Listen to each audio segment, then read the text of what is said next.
so many different, I think when it comes to podcasting, like you've got so many different variables that you can muck around with, and even like you've got, it's fun, and like creating studio environment that is like marketable to like so many diverse podcasts, and you can have like such a wide range of people in the space. It's fun. It's very, what very this fun. guy's doing is so wholesome. It's NZ Podcast, right? Yeah. Making it easy. It was Podcast NZ. Podcast.nz. Podcast.nz. It's funny because like literally in conversations like with Paul, it cracks me up big time because like there's NZV and then it's like Podcast NZ, and that I get them like flipping mixed up so much. Yeah, it's one of those names. I mean, it's marketing spaces, right?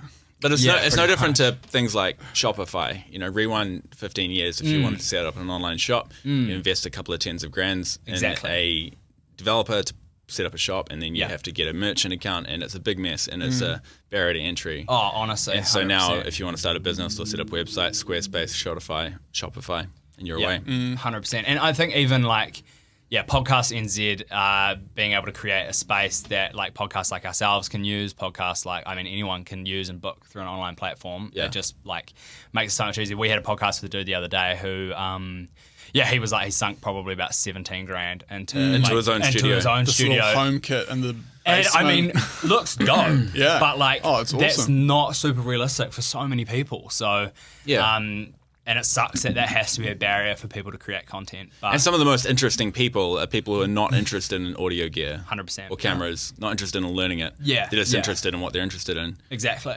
Whereas, so for context, this place, is there a camera rolling? Yeah, that there I should is. look at? Yeah. Do you cut this at all? This one here. No one. cuts. No No cuts, cuts. yeah. Cool. Unless so you camera butcher- there, and there. Unless you absolutely butcher something. Too many F-bombs.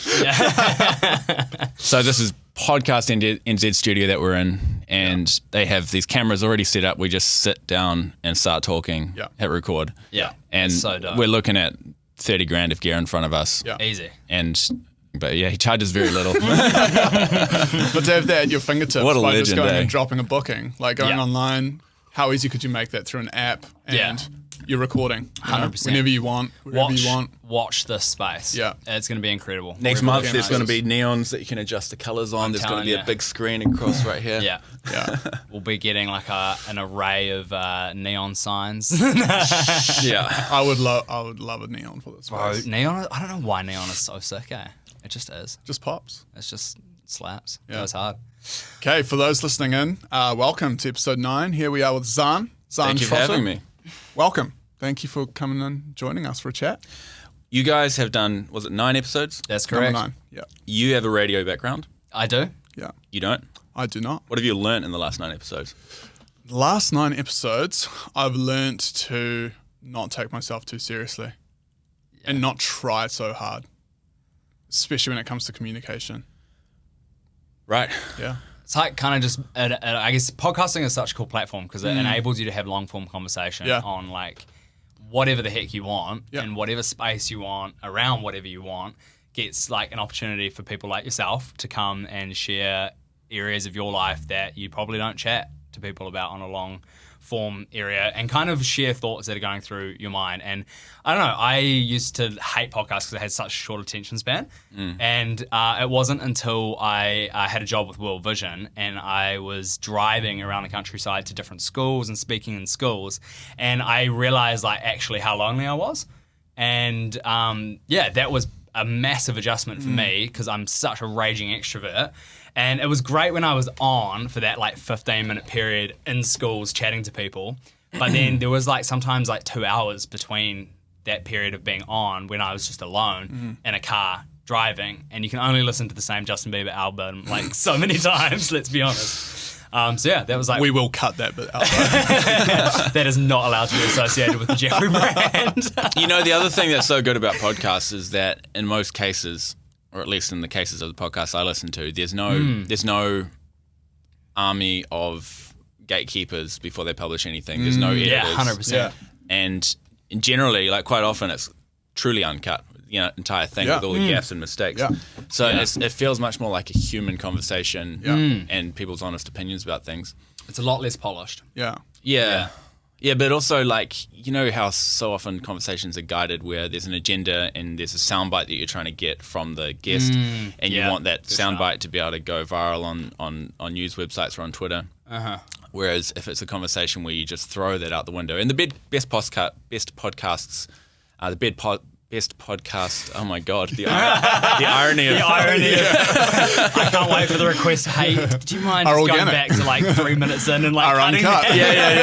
Yeah. The best podcast hosts is the 3 words I was trying to get out. Yeah, are good because of the questions that they ask being so different from the questions those people are usually asked. So they'll come in with something that immediately transports the listener to somewhere they haven't been ever, possibly, or at least not publicly. And then suddenly they're out of their automatic, like, pre-trained responses. You know, when you meet new people and you're just shooting the breeze and you just tell the same stories and you just have automatic answers. Whereas if you get the right question, immediately they're their own vulnerable self and you're hearing their true opinion about something or telling a story no one's heard before.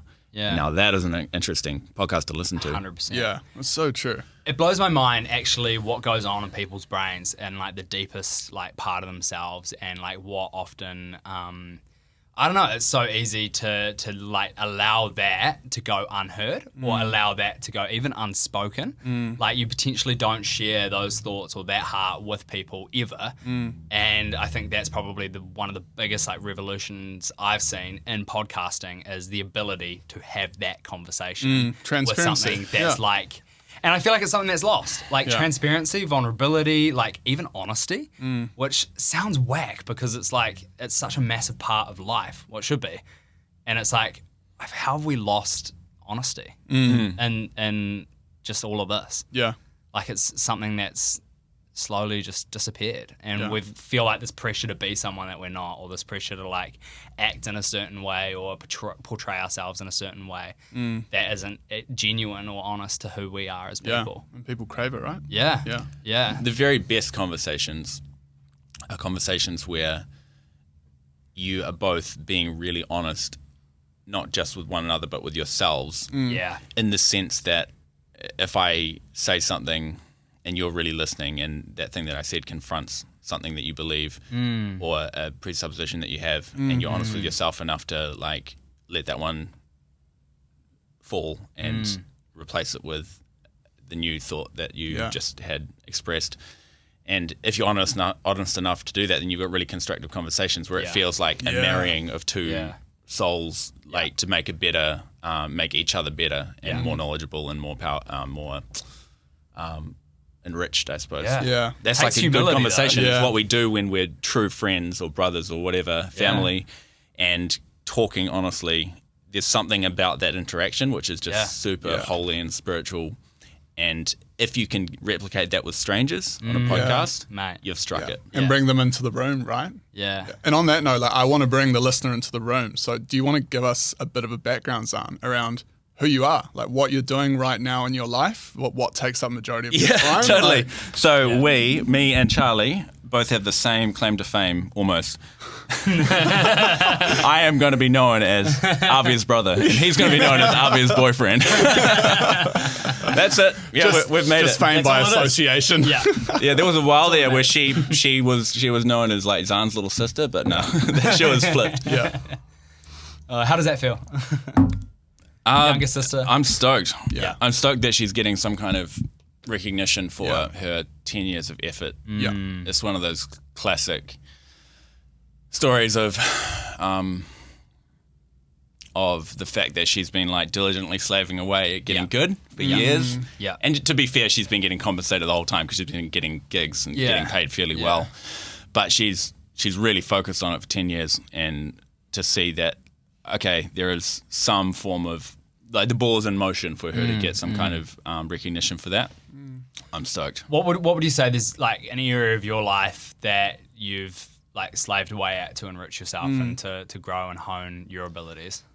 That's a good question. Probably in photography, wedding photography, I've always I've shot for like 10 years, more than 10 years, but in the last 3 or 4 years I've been able to charge good fees and show the work I really like to do, and people are booking me for that, and people are booking me who are not so interested in things that I'm not so interested in, which is like trying to get into magazines because you're wearing all the right brands, or getting all your detail photos really right. And I'm much more interested in finding like strong human moments in the wedding, which is a cliche to say moments, because everyone's looking for moments, everyone's looking for things to be authentic. But I'm really like, everything I show is like the most emotionally rich moments on my website. So if you go to the site, you're not going to see like a pretty bride on a mountaintop. I mean, I do shoot that, and you will find it on the site, on the homepage. We'll find it. If you Challenge want it. accepted. If you dig, you'll find it, but it's not the first thing you see. And I don't think there's anything on the homepage for that. The first thing you see is like a wild photo of a dance floor and people ugly crying and that kind of thing. And like, that's what I'm going for. And finally, for the last few years, I've been able to just like show that, and people who like it book me, almost no questions asked. Cool. People who don't like it don't contact me. And it's like, it feels good to be able to, shooting weddings is so fun now. I've always enjoyed it, but it's so fun when like they trust you and you can shoot what you like shooting, and what you like shooting is exactly what they wanted you to do anyway. It's just, it's rad. Well, it sounds like you've niched, right? Like you've found what you love and what energizes you in photography. So, you know, there are people that love shooting landscape or love shooting abstract or experimental, where you're like, I'm in this raw human connections and moments and emotion, and being able to know that is your niche and just own it and do it so well is powerful. To actually zoom in and focus on something, right? Yeah, I think it's helpful for marketing as well. Yeah. It's so much easier when you're selling anything to go narrow and deep and be the best at a very, very specific thing than it is to be try to like stand out in a noisy world of being a generalist. It's also way easier, I think personally, to sell and like market something that you genuinely believe in. Yes. And like something that you are genuinely passionate about. If it's something that you don't believe wholeheartedly yourself, then like I've seen it like time and time again. A lot of my mates have gone into like sales and stuff like that. And if it's a product that they don't, I mean, you can sell it and you can do it, but really the point of difference between those who excel in that space of marketing and sales are people who are passionate about what they're selling, and they believe what they're offering is valuable. And like obviously you've seen that in your weddings and your photography. People are booking you because of what you capture and who you are as a person, not necessarily because of like what you create, but actually what is deeply rooted inside you. Thanks, man. Yeah, I think it's cool, and it's you should be encouraged by that because I appreciate that. Yeah. Did you always think you'd be doing photography from a young age? I was talking to someone last night who was telling me how. She was telling me why she loves. She's an event producer for an organization in Auckland, and she was telling me that the reason she likes what she does is because she likes helping businesses succeed, and she likes helping businesses be recognized for their success. It was nothing to do with events. She's an event producer, but the events are a vehicle for her to help recognize business success. Right. Yeah. And that resonated because I like doing business, and I like selling things, and I like making things, and photography is just a vehicle. If I wasn't a photographer, I'd be something else. But what I enjoy about it would remain the same. It's those things of like building little systems, building products that really resonate with people, identifying people's struggles and helping them solve them. Like that's something that's just universal. It's got nothing to do with photography. I just happen to pick photography. And it's convenient that I actually do enjoy doing it. Yeah. So I guess you probably had a stage of your life, a season when you were younger where you got to experiment and play around with outlets and craft. Yeah, a little bit. I mean, I've been doing photography since I was like 16, 17, but I did web design for a while. I did it for maybe 5 years. I decided I didn't like it. And so I... what didn't you like? I just didn't like coding. I don't mind design. Like I enjoy being able to, make things and being able to put together the things in my head using Illustrator or Photoshop. But the coding, I don't know why. I just didn't like it. So I just kindly fired all my web design clients and handed them to different people. And pivoted. Nice. and then I leaned into photography, and there was a lesson in that. Yeah. I was self-sabotaged by having too much on, because I had a covers band. I still have a covers band, but I had that. I had I web didn't even design. know that, eh? Right. Whitewash. But we were playing all the time. We were playing twice a week at least, all summer long, playing at weddings and all around the country as well. So it was this is like 2013 or so. That paired with doing web design meant, like, if I wanted to give photography a good go, I had no time to focus on it. Yeah. And it's so much easier to succeed at something when you're really focused and really good at it. Yeah. So putting web design out of the picture meant I had that much more time for photography, and it's paid off. Yeah, awesome. It's incredible. We've got a friend of ours. His name's Fraser, and I was just going through and listening to we filmed a podcast with him a while back. I know Fraser. Yeah, Love Fraser. such an amazing dude. But one of the things that he brought out in the podcast we had with him was chatting around this idea of, like, because he obviously had this inherent dream of becoming a filmmaker and doing that, and he's found the outworking of that through 10,000 Dreams, and he was saying that originally he thought by doing this 10,000 Dreams project that it would take him away from becoming a filmmaker, becoming a director, becoming any of that, because he's got this massive task on to be doing 24/7. But what he ended up finding was that rather than his camera sitting on a shelf for like 2, 3, 4 weeks at a time, it forced him to have his camera in hand every single day and hone that task and hone that ability. And so he almost created like a business opportunity to back what that growth is. And that sounds like exactly what you've done with wedding photography, and you've found a means to turn this passion and this hobby into something that actually generates income, and it means you can hone that over a 10-year period and practice it and refine it and grow and like develop, and it's got you to the place where you are now. It's definitely no coincidence that let me say it another way. I think it's a lot easier to be good at something if you have a way to survive financially while you're practicing, while you're doing your 10,000 hours at it. It's quite a luxury, right? It really is. Yeah, I mean, if you're trying to be the best designer, all you need to do is just design as much as possible. Whatever, and obviously be open-minded, learn, study, be exposed to other designers. But really, you just got to do the work. Yeah. And if there is a way to make enough money it's like the classic apprenticeship thing, that is like such a good model for getting good at things. It's such an honest model.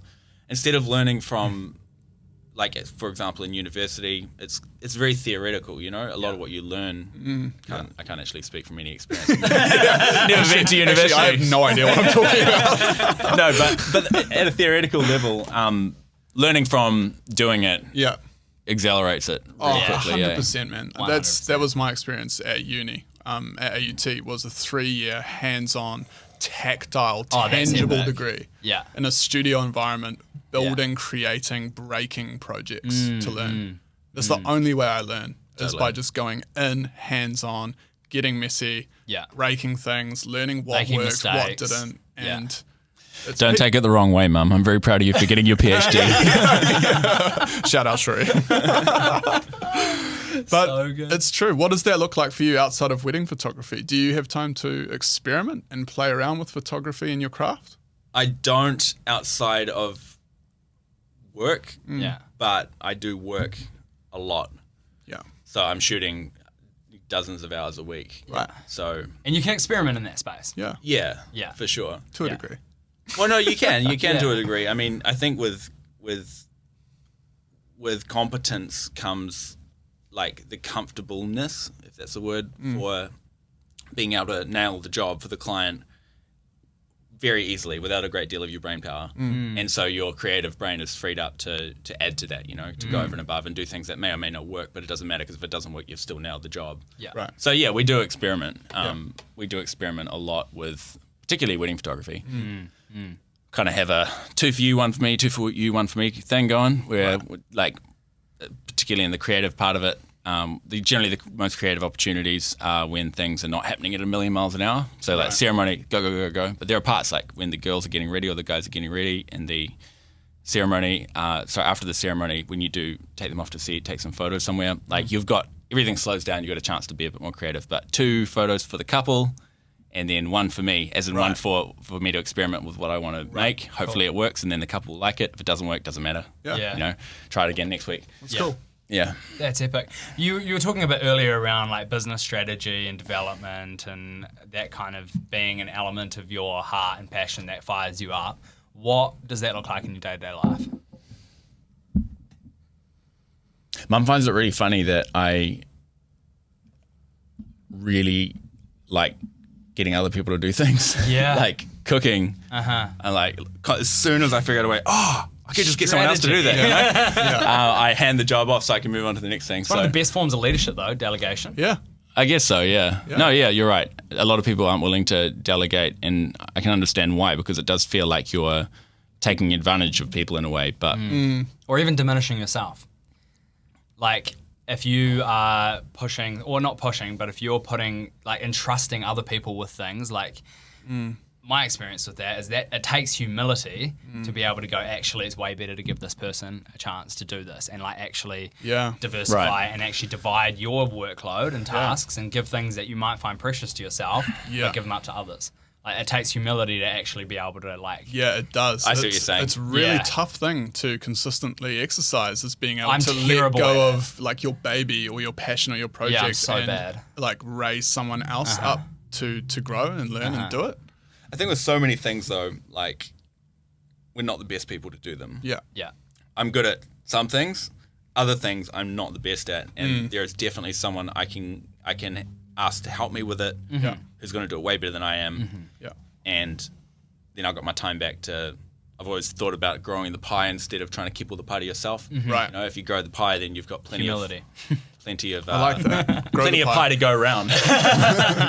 Grow the pie, guys. Yeah.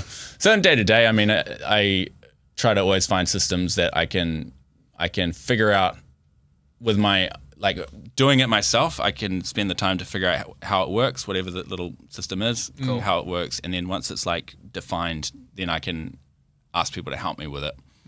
So that I can move on to the next thing. So like all my businesses are a mess in a lot of ways, in the sense that they're so many things that I know if I just had more time, I would do this in this business and this and this. But like one by one, I just got to try not to get overwhelmed. But one by one, I just pay attention to each system, try to improve it, and then hand it to somebody to run, and then it's going to be fine for 12 months, and then I'll look at it again. In an ideal world, I'd potentially just do one thing, and then I would have all the more time to make sure everything's humming it all at once. But there's only so many hours in a week. Yeah. Give us a quick stock take on all of your businesses and what you do. I've really just got 3. I've got Fable, which is a team of 7. We run New Zealand venues and Auckland weddings and Wellington weddings. And they are websites that help people find suppliers and venues for their weddings or their corporate events. Awesome. So the model there is that businesses pay to be on the website, and then we make sure they get qualified traffic to their sites. So both those are the same model. One of them is focusing on corporate events, particularly venues, and the other one is focusing on wedding suppliers.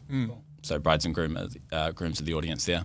So that's Fable, and then I've got Smoke, which is a corporate event photography company. We focus on doing things fast and doing things really well. Nice. What a cliche, but we really do. We really do. We've got amazing photographers, some of the best in the country, working under the brand, and they're contractors, so it's a lean business. They get paid well for their hours, and because the photographers are just shooting, and we've got an editing team editing, everything happens really fast. Better. Amazing. And the client gets better photographers. So good. They get their photos faster, and the standards are really high because we're like ruthless. Consistent. Like everything gets checked by me or Anaru, my studio manager, before it goes to the client. We're ruthless with quality checks. Cool. So that's that business. It's working really well.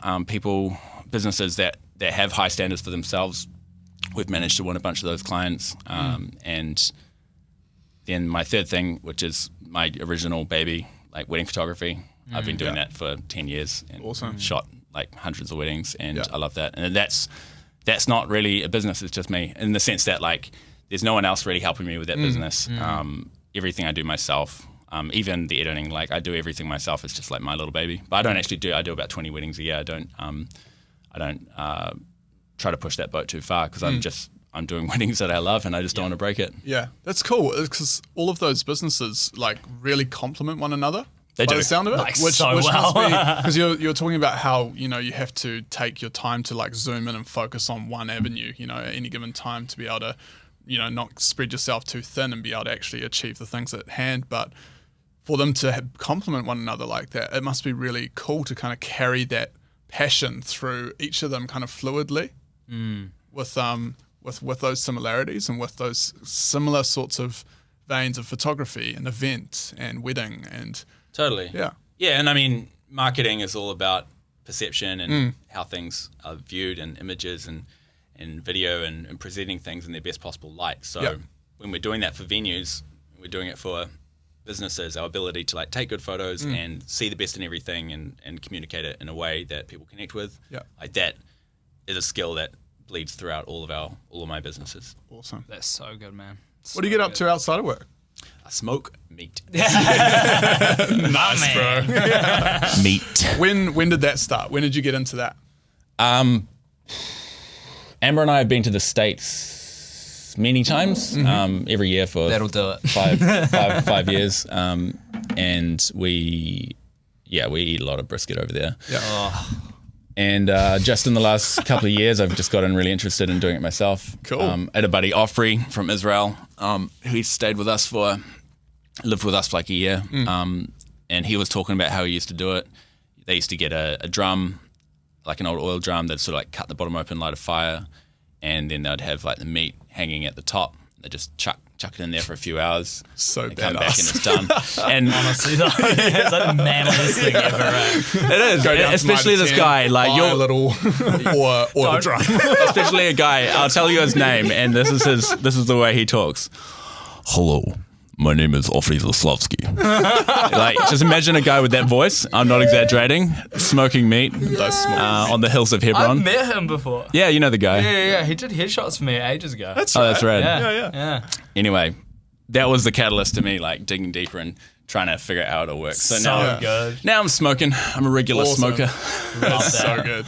What's your favorite thing to smoke? Just a stock, like a brisket, or I guess a brisket because I've cooked so many of them.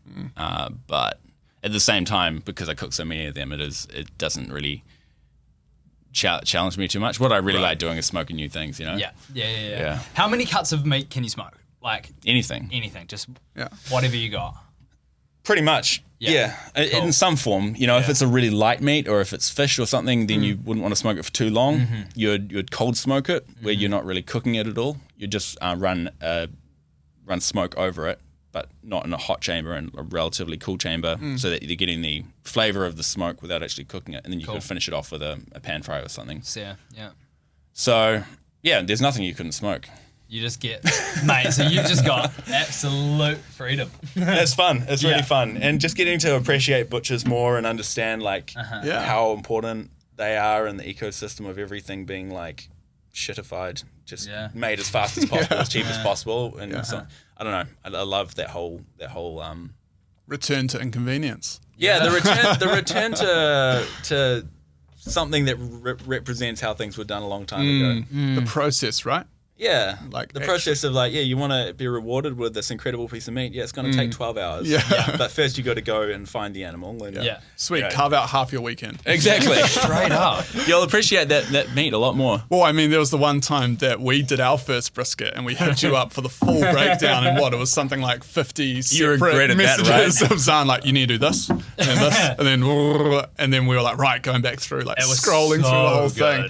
And it was awesome. It was so much fun. But it wasn't just like the outcome and the output of the brisket itself. It was like us hanging out that day and chipping up the wood, the wood chips. Soaking them in whiskey. Ripping a branch off the plum tree in our backyard and chipping it up, and just all of these little parts that were just everything so I like about every pastime I have has the same thing in common, is that it slows you right down. Whether it be like fishing, or whether it be smoking meat, or whether it be smoking cigars, like they're things that require you to slow right down, and that facilitates good conversation. It facilitates just rest. letting your mind rest. Yeah. So. In a life where you're running like thread. 3 different businesses, you're shooting 20 weddings a year, you're navigating all those worlds, rest is probably you're going to need those. Yeah. I lose weight quickly. Yeah. I forget to Wish eat. I had that issue. You don't want it. What a terrible issue. Oh, yeah, for someone who eats too much meat, it's kind of a good thing. But yeah, it's hilarious. So, I know that you've been a massive traveler throughout your life, and obviously with recent complications around COVID and all of these restrictions, that's probably put a massive brake on you and your ability to travel.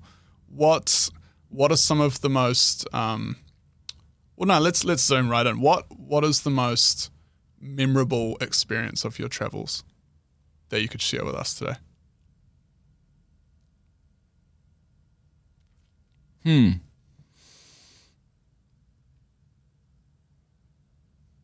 I remember 10 years ago, me and a buddy Matthew and Sholto and another guy Mark were in Israel, and we went across to Jordan to Petra and we were just going to go there for a couple of days just to visit Petra, and met a family who their daughter was getting married like that weekend. And this is like 10 years ago. Like I just started shooting weddings, and we were planning to head back to Israel, but me and Matthew decided to stay for the rest of the week because she invited us to come to the wedding, like sort of shoot the wedding. Yeah. So we did, and we stayed till the wedding, and throughout that week hung out with that family heaps. Her brothers, her family, her dad treated us like a guests of honor. You know, it was sort of like every night there'd be a big round bowl of lamb, and sort of like grab the best piece of lamb and like mix it with some rice for us and give it to us to eat first, and then we'd eat it. And you know, he hadn't washed his hands since the previous regime, probably. But and then we would eat, and then like at the end of that meal, I was like really grateful, trying to eat as much as we could to be polite. And then once we're all done, it's like the ladies came and picked up the meal and took it over to eat with the kids, like the leftovers. And that was really confronting. And later on in the week, eventually shot the wedding.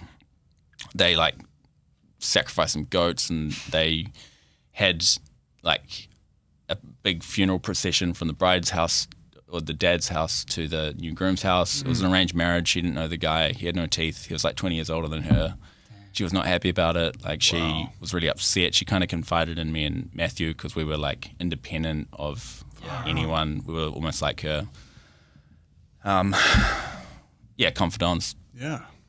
So that was memorable. Yeah, learning a lot about humanity in 1 week, and that was a decade ago. We've been to America a bunch of times now. So we were counting the other day. We were shooting the breeze with Elan, my flatmate, and Amber. And we figured out I've actually only been to 29 or something countries, but keep going to the same countries over and over. Right. That's why. Yeah. So it feels like I travel a lot. But what do you love so much about traveling? Traveling, with like events and weddings in particular, we work freaking hard for like 6 months of the year. Yeah. Like insane hours. Like me and Amber have just shot 3 or 4 weddings in the last few days. And we've gotten to the end of it, woke up this morning, we're like, God damn it, there's so much due. Yeah. You know, we've got no break. Yeah. No break. We need to get straight back into it. And that's just all summer long. And I know that's poor management. You know, we need to be managing. We need to have people available to help us, but, you know, we don't have our shit together a lot of the time. So we work really freaking hard, and then it gets to May or June, and we're like, all right, let's just disappear off the face of the earth for a while. Yeah. And so we go to America, we get a Jeep, we drive out into the middle of Utah, and we hang out there for a while. Yeah.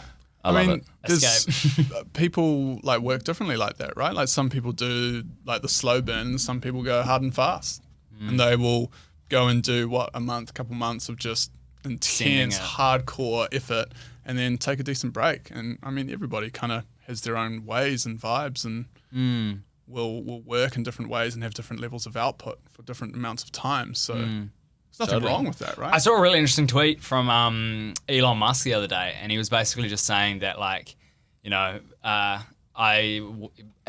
the tweet was like, I work 16 hours a day for like the past however many years of my life. I've been doing this for like ages. This is the thing, and people still have the nerve to call me lucky.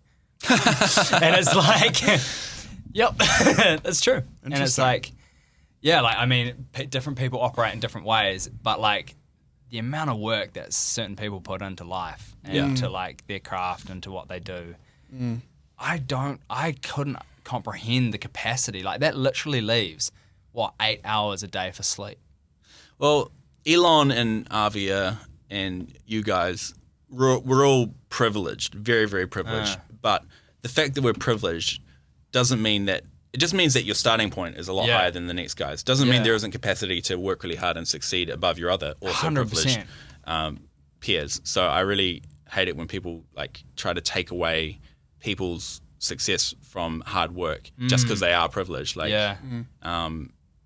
that is true that they're privileged, but if you're privileged and don't do anything, then nothing happens. Right. And your vision of nothing happening is probably food, shelter, everything you need. So totally privileged. But Elon Musk is an animal. Like, he's so smart and he works so hard. So like, give the man some credit. 100%. 100%. But you're right. I think that's a very interesting conversation you bring up around privilege and stuff like that. Like, my family have just come back from being missionaries in Cambodia, and like, that is a starting point that none of us have ever been able to.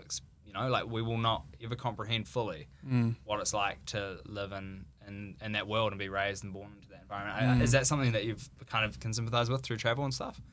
Like, yeah, a little bit. I mean, one of the most interesting things was when we were in India, we saw poverty at a level we hadn't seen before, but at the same time, we saw happiness in a level we hadn't seen before. 100%. Yeah. Naked children running in the streets where you don't know where their parents are, and they're sitting next to stray dogs. So joyful.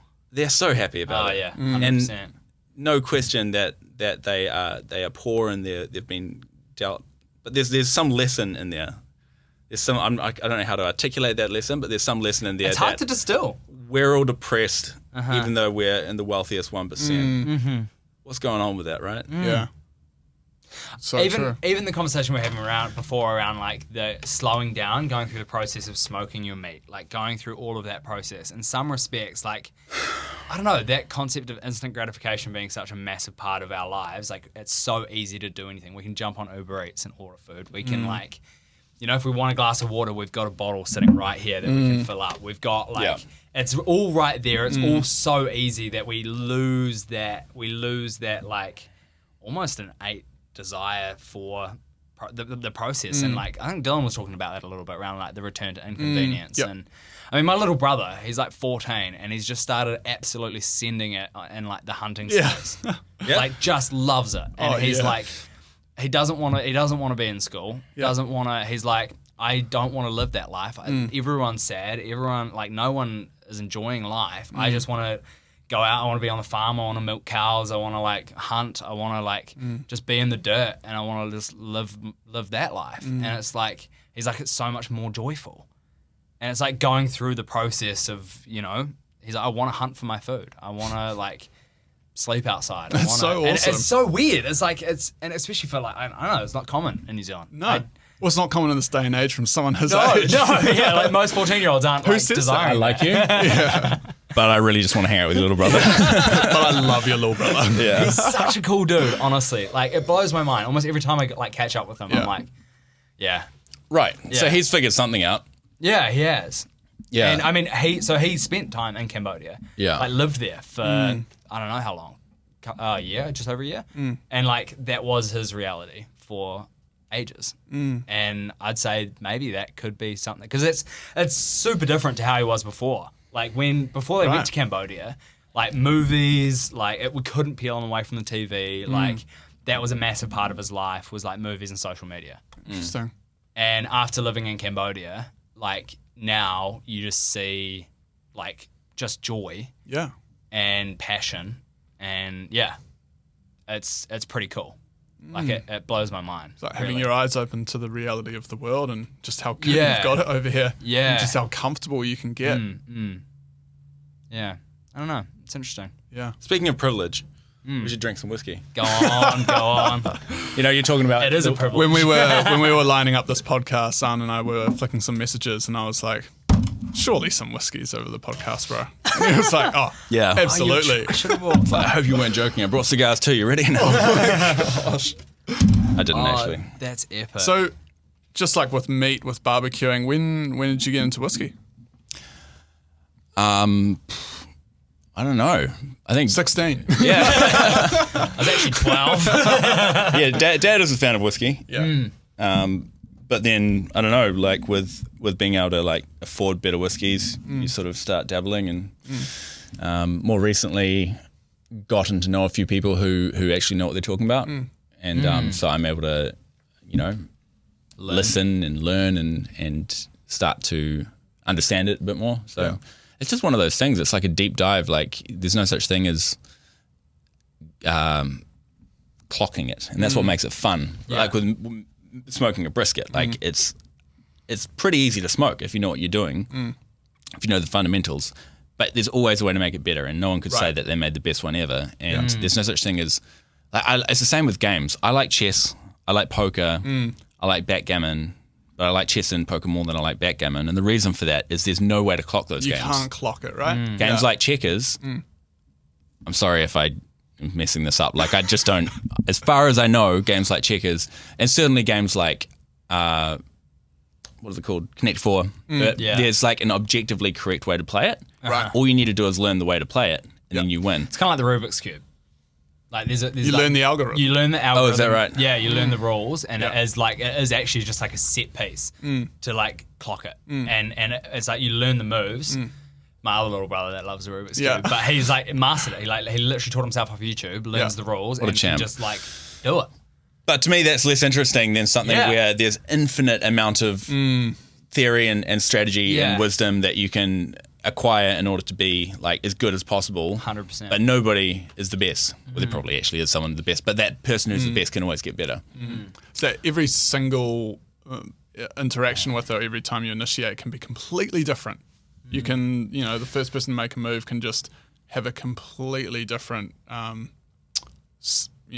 starting point, or choose to initiate the game of chess in a completely new way, or smoking your brisket in a completely new out the gate way. It's like the room to create and explore and experiment, right? And with whiskey, it's an infinite amount of ways you can make it, infinite different, like you take one bottle, each bottle could be different, certainly each barrel will be different, each year will be vastly different. So many variables go into it, like what was the weather that year, the guy who made it, how was he drunk at the time, and he put too much of this or too little of that, and the location where it was distilled. Right. We went to Cardrona, and when they were taking us around on the tour, he was telling us the specific location that we are in the mountains, and in this valley where the rain falls, just creates this particularly unique flavor. Yeah. And it's so interesting how all of these details, which you would just not even think of for a split second in the context of whiskey and brewing, would contribute to this, right? Yeah, I'd say it's kind of like my first experience in really getting into whiskey. It's not something that it's kind of like golf for me. It's not something that I like, it's something that I'm curious about, but it's not something that's like I do a lot of, but it's definitely something that I find very fascinating. like drugs. Yeah, exactly. No. Yeah. Yes, my infatuation with drugs. Just love it. No, but like you don't partake in it much or at all, but very interesting. And the curiosity around it. So interesting. Especially drugs like DMT. It's like, it's such a cliche. Joe Rogan, is that you? Hey, pull it up, Jamie. Just that moment like, oh shit, we went there on a podcast. What a cliche. Do you want to grab a glass, man? Oh, are they over there? Right over there. Grab them? I'd love to. Legend. That's so funny. This is just what I had on my coffee table, but this is like my number one daily drinker. Amazing. In terms of like the one I drink the most. Thank you for bringing them in. You're an absolute legend. And it's cheap, and it is cask strength, so you can sort of add a bit of water, and if you look at it that way, it's a very cheap price to flavor ratio. Amazing.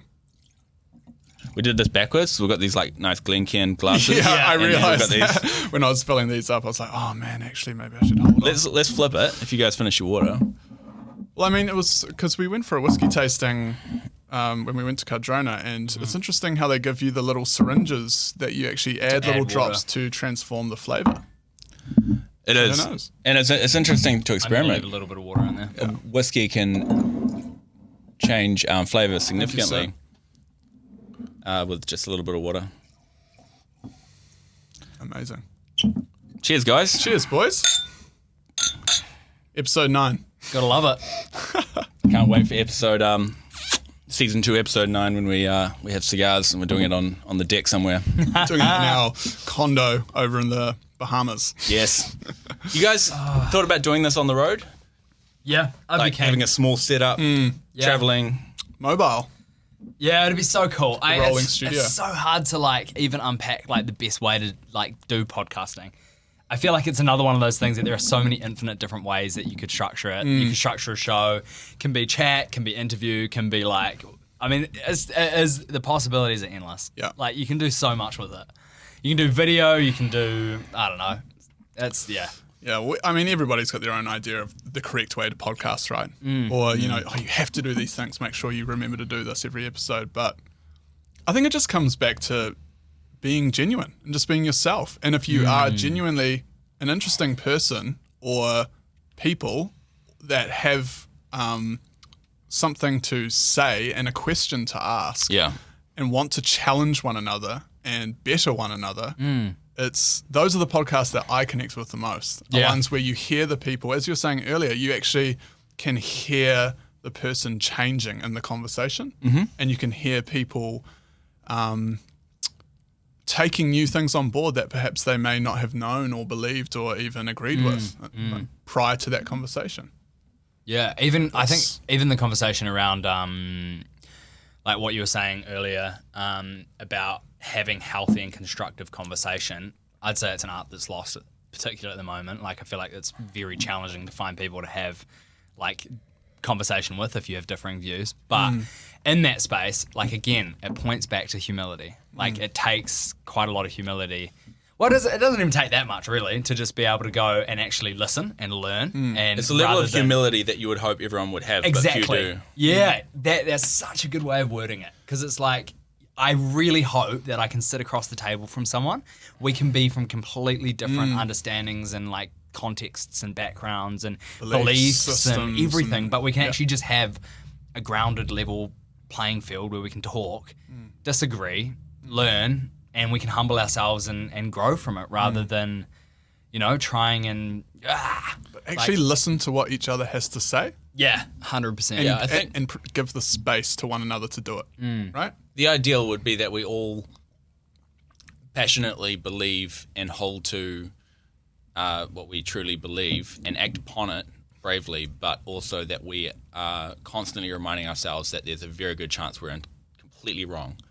Yeah. And if you just assume that you're probably or possibly wrong, then all you want is just to get closer and closer to being right. You know, you want to listen to everything, because then you're truly looking for things to like. You should be happy when your beliefs that were wrong get like turned upside down. Yeah, it should be like, yes, I'm that much closer, hopefully, to being right or to knowing what's true. Well, and trusting that the person that you're having that robust conversation with is coming in not with the point to break you down and point you wrong, but actually to better one another. Yeah, and just to share. Just to chat. Yeah. And like, why can't we just chat?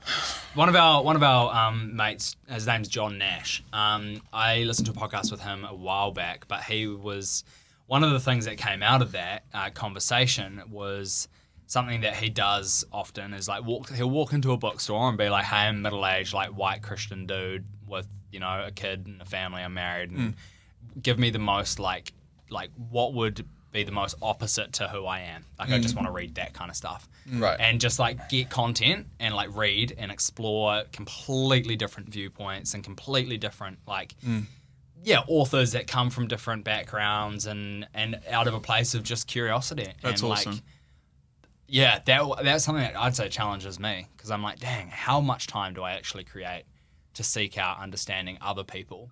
And to challenge yourself, right? And to challenge myself and to grow and to like actually go, stress test your... Maybe that thing I've been like building my life upon is not actually not actually the way I've been seeing it is not actually the best way to do it. Or there are facets of it that are frail. Yeah, yeah, for sure. And there's just, man, learning is, I think, one of the best things that anyone can do. Yeah. Like actually taking time to learn. I don't do that enough. Yeah. You know, you can't get away from listening to what you already agree with or something that further embeds your preconceived ideas. But that is the ideal. We should certainly strive towards that. I guess I've got a Christian family. I've got a heathen, I love you, Amber, heathen girlfriend. And I've got a broad range of political perspectives in my close friendships. Right. So there's a lot of diversity just in that environment. Yeah. So I don't feel like I'm completely pigeonholed into like a very narrow thing, but certainly don't seek out views that make me uncomfortable enough. So That's cool. Something to check back on in 6 months. Yeah. What's a recent lesson you've learned recently? Something that's kind of just come at you from a blind spot and you've gone, whoa, challenged you. Actually, damn. I needed to learn that. Or an ongoing process that you're learning.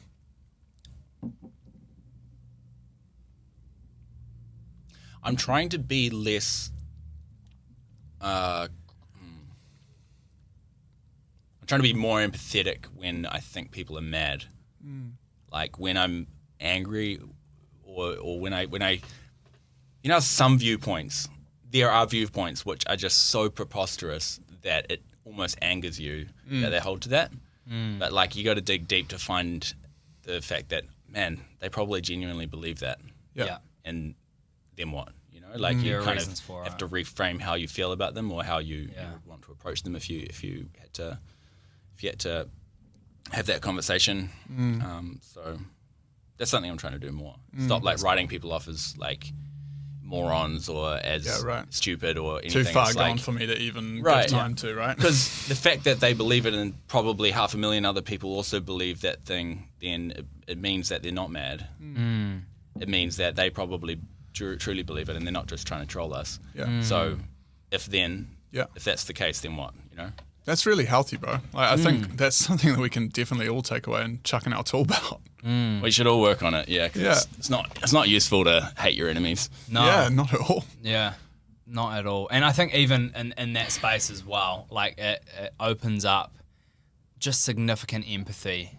And having an inherent desire, or like an inherent understanding that humans aren't like horrific people. I mean, there are obviously horrific people that have walked the face of this earth, but at the same time, it's like if you can walk into life with an understanding that although that might be so contradictory to like what you believe and so out the gate, it's actually like that person doesn't have an inherent desire to harm people. Like there's not necessarily some malicious like evil behind who they are or what they're trying to say. It actually often helps reframe that lens and you can be significantly more empathetic to someone in that space. And that's probably something I've learned a lot recently as well, is going, especially in the climate we're in at the moment. Like there's so many different protests and so many different viewpoints and different stances and it's crazy world we live in, and it's very a lot of conflict and a lot of division, and it's like actually going far out. I don't agree with that, but I want to take a step back and rather than like ostracize that person, I want to go, actually you probably have like everyone's like best interest at heart, or you probably have, you probably care. And this is just the way that you see fit. And if they don't, then there's probably a way you can look into the context to understand how they ended up with that perspective on the world. Because there are people, frankly, that probably don't have everyone's best interest at heart. But still, they're still human. And they were born as babies. They were the same as every other baby before they were molded through an ideology or whatever. So if we all assume that everybody's inherently, or at least at one point was inherently good or good enough, then empathy is a big thing, and I've had to learn a lot about it in the last few years. I'm not naturally very empathetic. So well, it's an unnatural practice, right? Like it actually takes a lot. It takes a lot of intent, right? Because it is so much more comfortable to self-serve, and it's so much easier to to take sides. Yeah. And to be like, here's my clan. Yeah. This is what we believe. This is how we feel about those guys and those guys. Yeah, it's building walls or building bridges, right? Yeah. If you just assume that you and all your clansmen are morons, just as much as they're morons, then you can just have a bit more of an honest conversation. Totally. Yeah. Totally.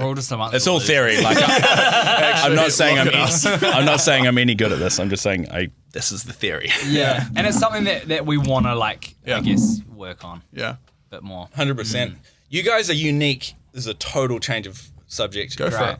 In that most people who want to start a podcast just want to start a podcast and that's it. And then you guys just did it. And it didn't seem like you stalled for 5 years to do it. You just did it. You got the ball in motion. And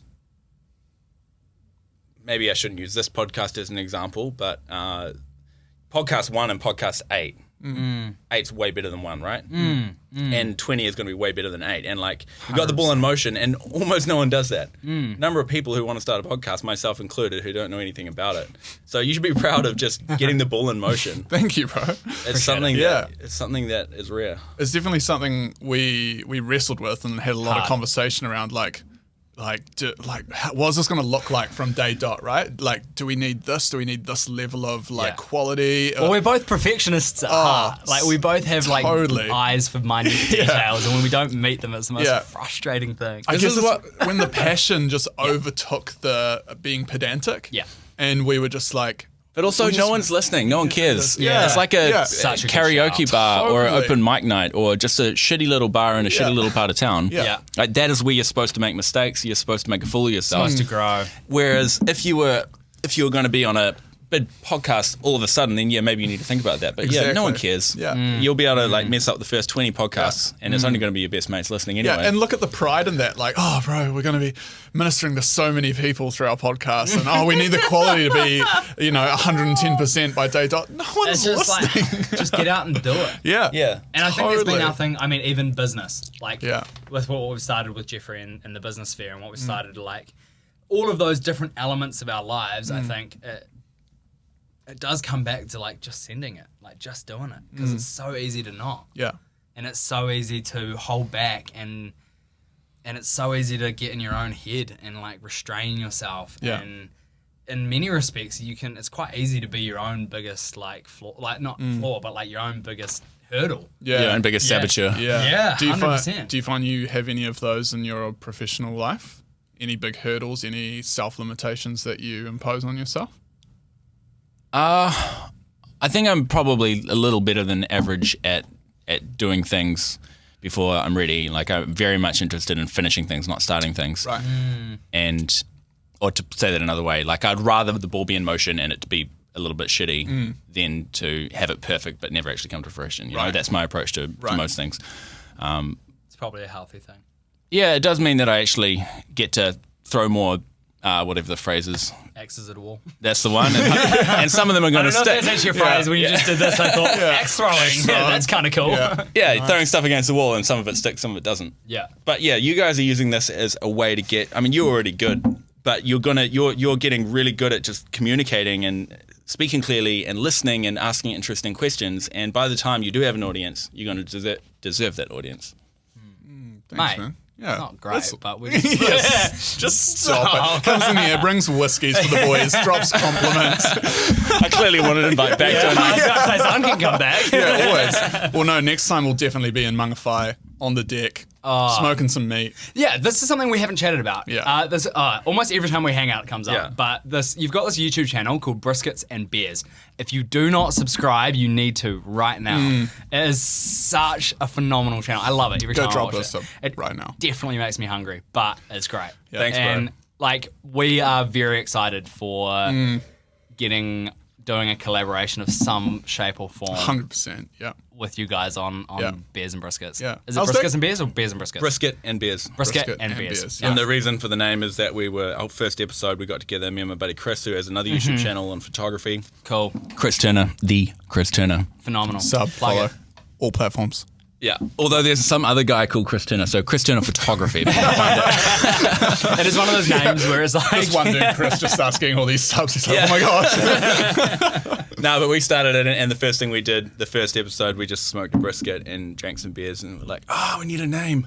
Brisket and beers. Nice. Yes. Simple, easy, you know what's going to be in the video. That's another example, though, of what I was talking about with you guys, where I'm doing it to get good at doing it. Yeah. And it's only you guys watching. I've got 106 subs. Yes, I do check every day. And they're all people who like know me anyway. Yeah. So the video one is shit. And the more recent video is slightly less shit. You know, but like by the time we've done a few hundred videos, and I'll be much better at it. And by that time I'll be able to go into the room with like people who actually know what they're talking about, and hopefully I'll be able to keep up. Like, that's the goal. Yeah. What's coming of Brisket and Beers? Like, are you starting to get any people hitting you up for like collabs or? Yeah, I mean, a couple of people have. They've sent us stuff to cook. Really appreciate that. But really the goal, I think, for me, like, me and Chris are both just two dudes who like to smoke meat. Like, we don't have... drinking beer. Yeah, drinking beer as well. But we don't have a financial agenda or anything. It's just for fun. That helps, I think, with anything you do. Even this. Yeah. Like, just remove that crap. Totally. Just, like, so much pressure off. But if there was one thing that I would really enjoy to come out of it, would be being able to, like, it to be a vehicle to meet interesting people. Yeah. And to learn from interesting people. And photography is the same. Like, I've met some epic people through photography, through being on the job. And photography is like a mechanism to get into the room. And I hope that having, after some time, having an audience of people who just like watching people smoke meat and drink, talk about craft beer, then I'll be able to just meet more interesting people. That's cool. Without any agenda except selfishly making cool friends and learning a lot more about smoking. Yeah. Meat. And who knows, in a few months' time, once all the borders start to loosen up a bit, Brisket and Beers on the road. Route 66. That's right. The Texas tour. What do you think of the whiskey? I like it. It's nice. I mean, I don't really know. It's palatable. I was like, come on, Cam, lay it on us. What are you going to say? The nice oaky textures. There is a massive difference between a cheap and a good whiskey. Oh, 100%. I mean, I can drink a decent whiskey. Cheap whiskeys, I can't do it. I went to Bar A few weeks back. I'm saying Bar A to give it a bit of anonymity. Oh, yeah, nice. Yeah, anonymity. What bar, though? You're not allowed to say what it is. And, it was a pretty bad whiskey. Oh, really? Yeah, pretty bad whiskey. Yeah, and nice. it was one where it touches your tongue and your whole mouth is just on fire. Do you remember what the whiskey was? No, I don't. What did you pay for it? Well, that's probably it. Yeah. $20. No. You should expect a good whiskey for $20. Really? Yeah, name and shame. Oh, okay. Well, let me go back and find out. No, really. Crazy. I will say there's this one bar which I just came across, and I've been under a rock because it's not like it's new or anything. But Coley and Punch down on the waterfront, they are a safe place for people like me, cigar smokers, and they have an amazing whiskey menu, and they've got a big, large outside area for smoking cigars. Nice. and you know that you can sniff the different bottles before you buy them. And if you want to invest $24 in a glass of whiskey, you want to know what you're signing up for, and the prices are really reasonable. So something like this, which is $100-ish in the shop, you know, they charge like $15 for a glass. Nice. It's reasonable. Yeah, that's nice. That's real good. I mean, there's been times where like you get certain, and it's just like you're dropping $30 on a glass, and it's like and it's okay if it's, you know, it's been aged for 30 years and it's from a closed distillery or something, but not for Johnny Walker Blue. Come on, guys. Yeah. Probably was a Johnny Walker Blue, wasn't it? We love you, Johnny. For comparison, though, this is the opposite of that. They're both Highland whiskies, but this is such a different flavor profile. Look at the color difference. Wow. way lighter. Way lighter. So interesting. See if you like this one or this one. That glass is empty enough. Next minute podcast goes for 3 hours. I'm here for it. Yeah. I'm just going to get you to drink that, so the glass is nice and clean. So you're obviously a big foodie. You love a good drink. What if you had to choose 3 foods for the rest of your life? You couldn't eat anything else but these 3 foods for the remainder of your time on this earth. What would you choose? Firstly, Amber hates people calling me a foodie. Really? Because I'm a savage when it comes to food. Like, I will eat 4 bananas. If you want to just rinse out your glass. Yeah, cheers. I'll eat like 4 bananas for breakfast. And then I'll eat like Animal. dry like rice How dare from you. 3 days ago because I'm just too lazy to cook properly. But when I do, like I very much enjoy cooking, very much enjoy eating. Right. But I'm not a purist. Like I really don't. I'm not a foodie. I don't think I Oh wow, that's so different. It is Oh, that's nice. How would you sort of I like that articulate one way that? more. Yeah? It's like it's softer. It's not as harsh. I mean, maybe because I had water in my last one. I don't know if that'll. Does that change much? No, It will. it will change. It'll make it a bit weaker and it'll open it up a bit more because when you've got like something, because this is 60% alcohol. Right. This is 40. 46, yeah. The Yeah. 60%, like mainly what you're tasting is alcohol and it's burning your tongue. And then when you soften that, you can suddenly see through to the more delicate flavors. Yeah. 100%. Whereas this is naturally more delicate. But yeah, what else? Like how else would you describe how you like it? Palatable. Palatable. Cheers. This is a Glen Kadam 10 Highland. Like it's Far more soft for the very first sip yeah. in comparison to that last one. Yeah, very first sip doesn't like put you back in your chair. Very small interaction with the buds. Nice. I'm just trying to be descriptive. I love it. I reckon it's like I don't know why I thought kind of like sugarcane banana kind of thing, but Oh, okay. I don't know. Yeah, maybe it's like No, I get you. the aftertaste is like a little bit. I don't know. It's like present. I think the difference is, at least the way we were drinking it, one of them is a kick in the teeth and the other one's like a kiss in the teeth. It's just a lot more Yeah. gentle and...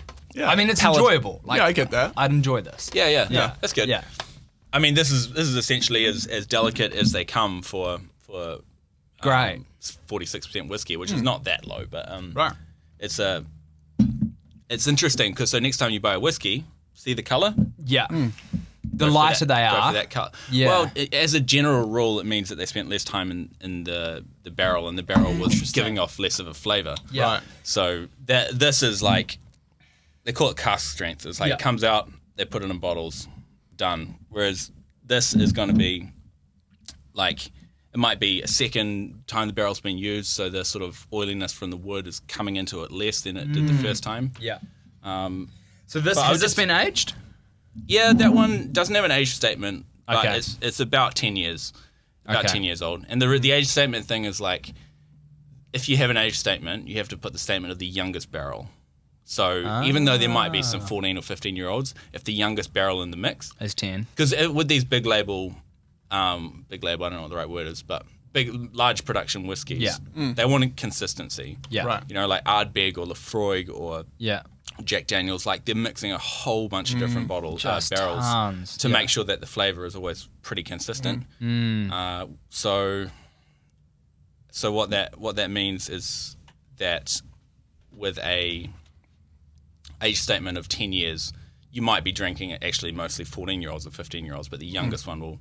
So what they sometimes do is just take the age statement off, Yeah. because it's doing more harm than good. They just call it a 105, Yeah. which is the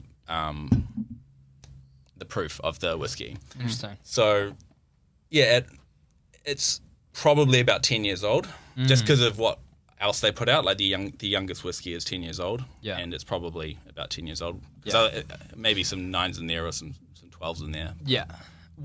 Charlie and Avia got you a bottle Cadrona. of... That was dope. It was called Just Hatched Just hatched, yeah. Just hatched, yeah. by Cadrona Distillery. Cadrona, yeah. What were your thoughts on that? It was like definitely I mean, it's a 3-year. yeah. Yeah. I mean, I don't understand the technicalities, but I don't even know you could call it a whiskey if it's not 4 years. Yeah. At Interesting. least. Well, that threshold is slightly higher. It's probably because it's a New Zealand whiskey. They're not subject to those rules. Yeah, you certainly couldn't call it a Scotch single malt if it was less than, I think, 4 years. But as for that whiskey, it tasted awesome, man. And it was quite sharp, naturally, because it's only been sitting there for 3 years. But it was enough going on that I'm like, I cannot wait for there to be a 10-year-old available. Well, they dropped their 5-year. That's Growing Wings. And that I really liked that. I thought Just Hatched was a little bit hard for me.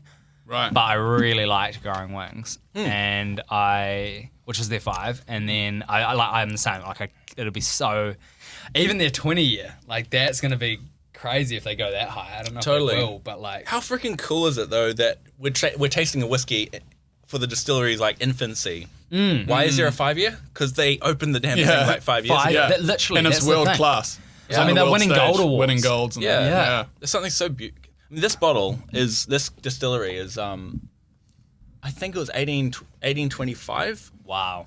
Yeah, 1825. So like 2 years earlier, they made mass production of whiskey legal. Yeah. Wow. And so this is as old as it really gets for mass production whiskeys. And they're making it probably more or less like give or take the same way they made it 200 years ago. How cool is that? It's so insane. And even to think like what life was like 200 years ago. Right. Like what the day-to-day was. Like the year that my ancestor drowned nearby this. No way. Yeah. What? So he just a little bit of history in there. Yeah. We immigrated in 1840 from Scotland, and in I think 1820-ish, my ancestor drowned. He was ferrying some sheep. Wow. Just north of, this is I think a mid-highland or lower highland kind of area. Yeah. But right nearby that area, that's where he lost his life. And then I suppose his son was like, I'm out of here. Let's go check out New Zealand. Came down to Australia first, like, now too many criminals. I'm not even joking, too many criminals. And then... That's what Australia was. Right, at that time it was, yeah. And went back to New Zealand and then found it too tricky to... it was just bush. Farm or... Too tricky to do anything. So he went back to Australia. Didn't do so well there. Eventually settled in Southland. For those of you who aren't interested not that anyone asked. in whiskey, you're probably already gone. So we're just going to keep going. Curious. Your Pounamu, what, like, give us a bit of backstory. This is a gift from Mum and Dad on my 21st. And Awesome. Other than a month in Bali where I was nervous of losing it, I gave it to Amber for that month. But I've worn it ever since. Wow. So it hasn't broken yet. This bottom edge, if you want to touch that, it's pretty sharp now. Yeah. It wasn't always. Little chip. Yeah, but I get the string replaced by the Spanish guy here on K Road. Cool. Nice. Every 2 years or so. Cool. I love it, man.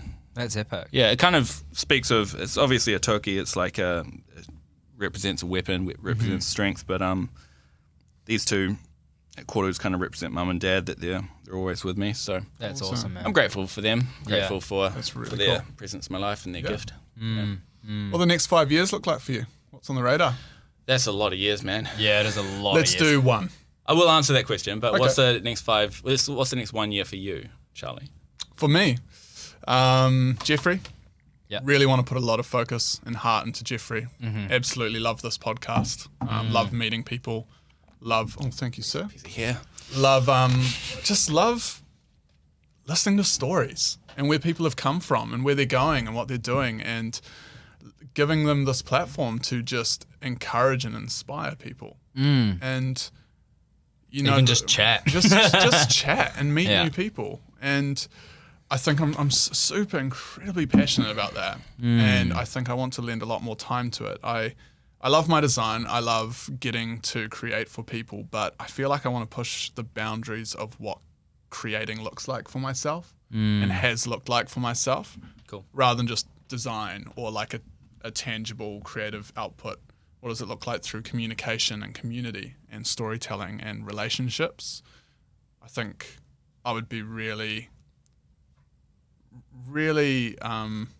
satisfied with having known that I've branched out and created what we're striving to do, an amazing, rich, vibrant community of people that support and collaborate and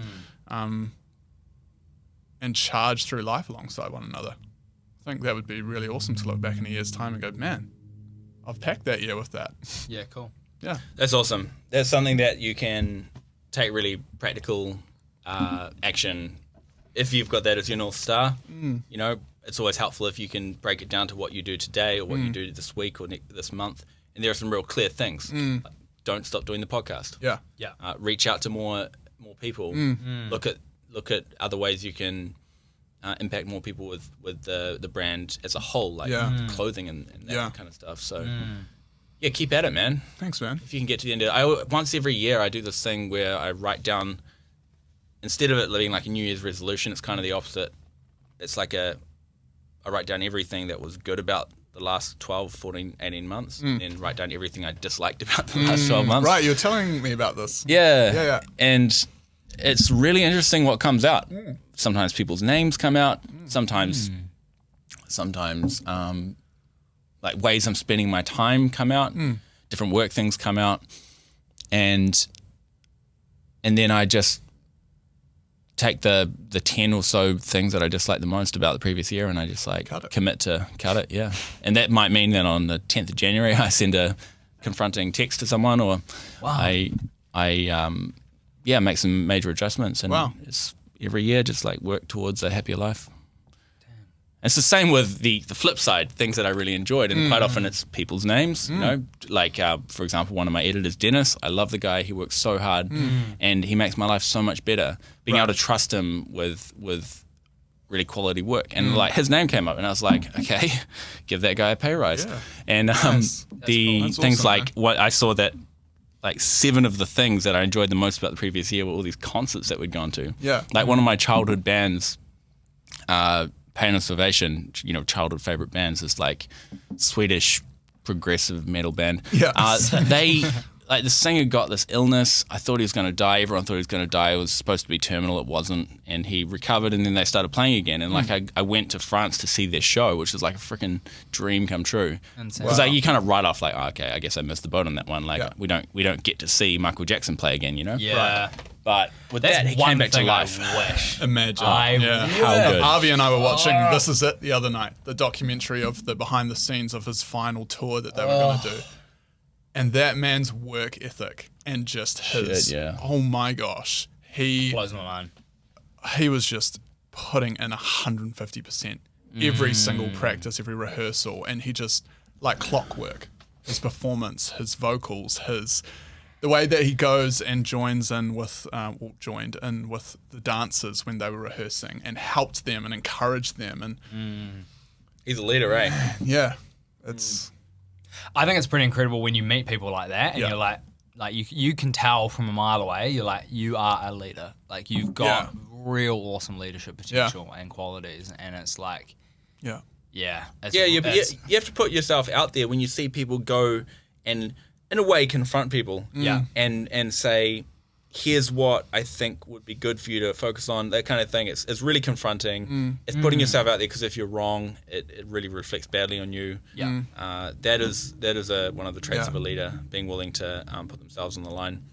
And also wear that, and take responsibility and ownership for when they are wrong. I think that's a big one. It's like, if you can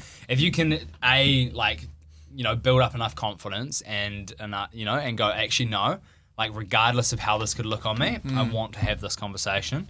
And if I'm wrong, I'm willing to own that, and I'm willing to take responsibility for that. Yeah, totally. Yeah, well, the thing with the concerts is 7 of the things that I wrote down that I loved the most about the previous year were concerts, and so I just made myself a rule. I'm allowed to spend unlimited money on concerts.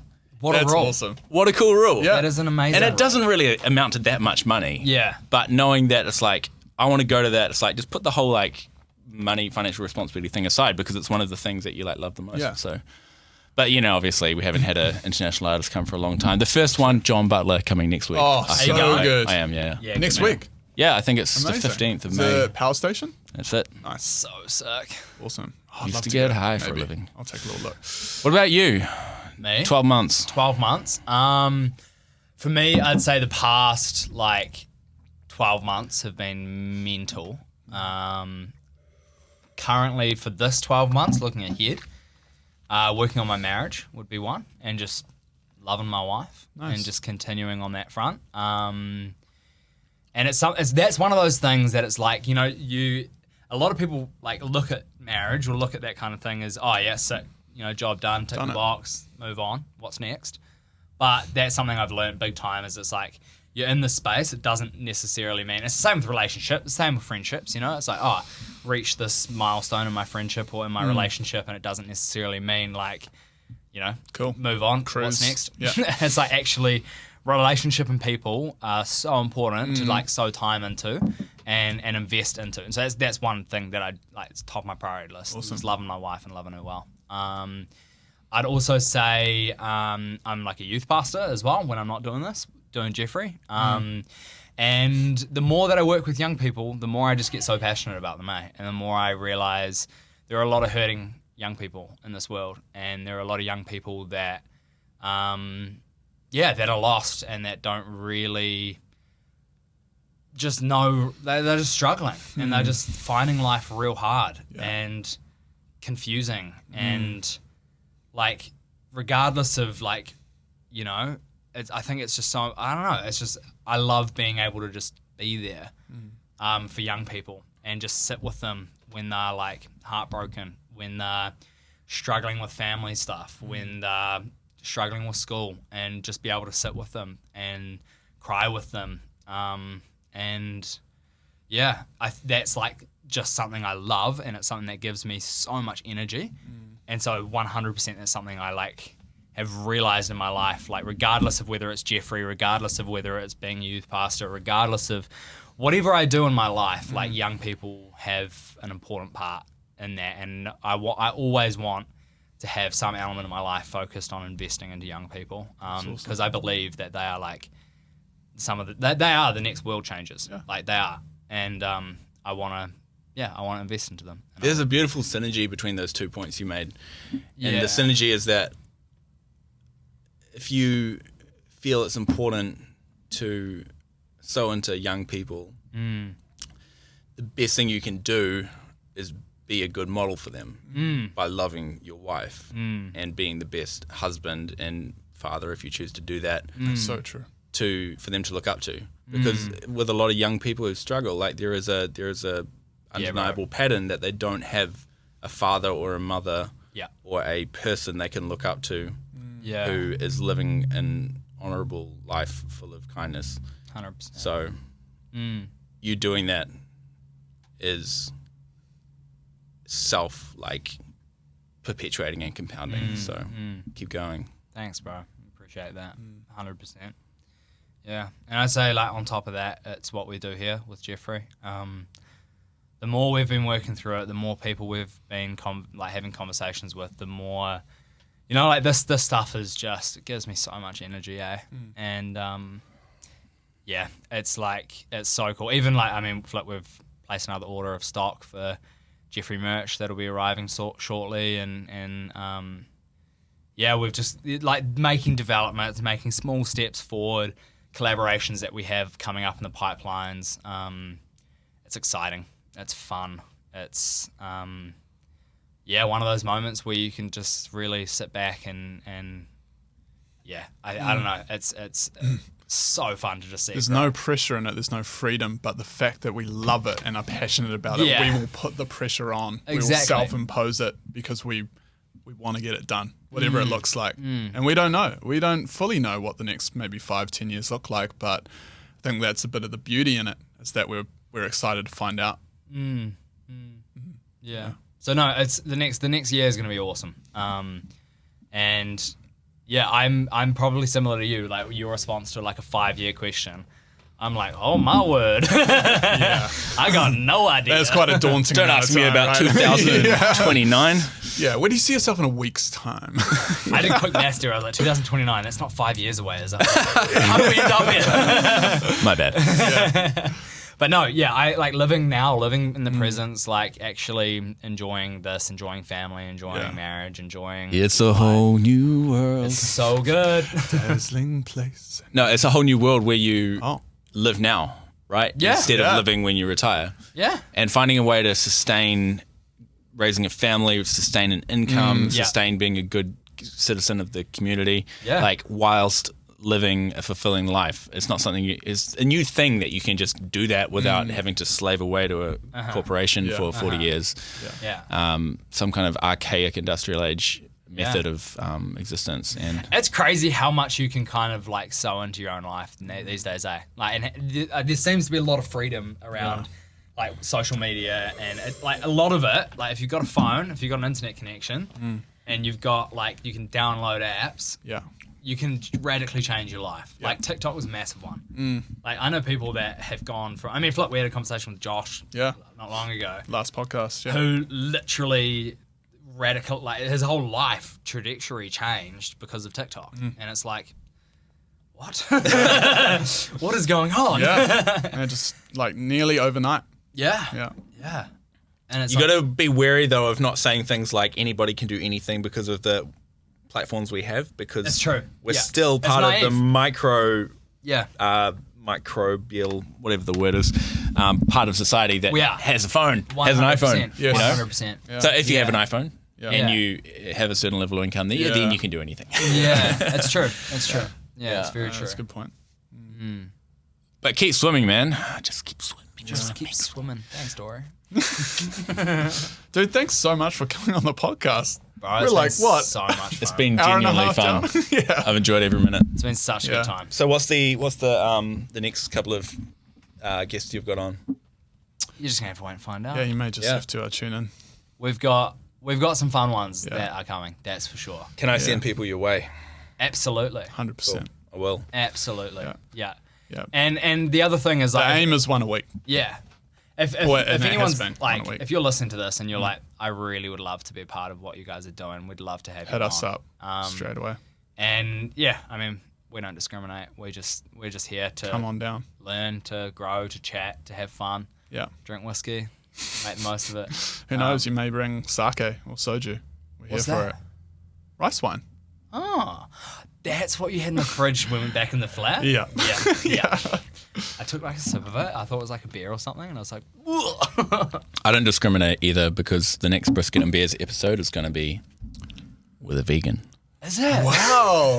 Nice. And what do you think? I'm so here for it. Well, I might ask them. what they would like me to try and cook. Smoke, Awesome. It'll probably involve things like cauliflower, jackfruit, all the things that have some kind of structure and aren't just going to wilt and fall to bits, you know? Yeah. I don't think you could smoke tofu. Who knows? You could cold smoke it. I'm sure that would work. Cold smoke it? Okay. Yeah, but no. I mean, you could certainly smoke a lot of cheeses. It's a pretty common thing. But that's a whole nother tangent. But yes. Oh, man. I'd love to just chat. Don't discriminate. Halloumi. Oh, every day. I love halloumi so much. Anyway, on that notice, it's been a great podcast. It's been awesome. Thank you guys so much for tuning in. Thanks, Zahn, for coming and hanging out with us. Thank you, Cam. Thank you, Charlie. I admire what you guys are doing. Thank you, bro. Cheers, mate. Don't stop. Oh, too good. Legend. Chats. Gotta love it. Ka kite ano. Ka kite ano. Fun. Cheers, mate. Cheers. Woo. Damn, nearly time to shoot. Did that happen? 3:25. You're looking at. Watch. Yeah. Oh, because I couldn't see it. You're like, I thought you were looking at your